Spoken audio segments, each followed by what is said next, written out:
উলঙ্গ রাজা কবি নীরেন্দ্রনাথ চক্রবর্তী।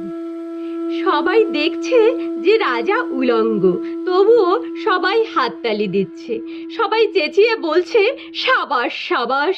কারো মনে সংস্কার, কারো ভয়, কেউ বা নিজের বুদ্ধি অন্য মানুষের কাছে বন্ধক দিয়েছে, কেউ বা পরান্নভোজী, কেউ কৃপা প্রার্থী, উমেদার প্রবঞ্চক, কেউ ভাবছে রাজবস্ত্র সত্যিই অতুব সূক্ষ্ম।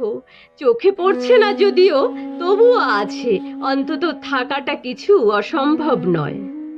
গল্পটা সবাই জানে, কিন্তু সেই গল্পের ভেতরে শুধুই প্রশস্তি বাক্য উচ্চারক কিছু আপাদমস্তক ভীতু ফন্দিবাজ অথবা নির্বোধ স্তাবকই ছিল না, একটি শিশুও ছিল, সত্যবাদী সরল সাহসী একটি শিশু।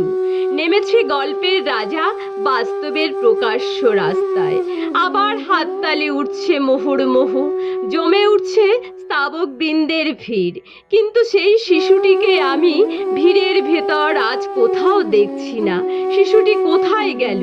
কেউ কি কোথাও তাকে কোনো পাহাড়ের গোপন গুহায় লুকিয়ে রেখেছে, নাকি সে পাথর ঘাস মাটি নিয়ে খেলতে খেলতে ঘুমিয়ে পড়েছে কোনো নির্জন নদীর ধারে কিংবা কোনো প্রান্তরের গাছের ছায়ায়?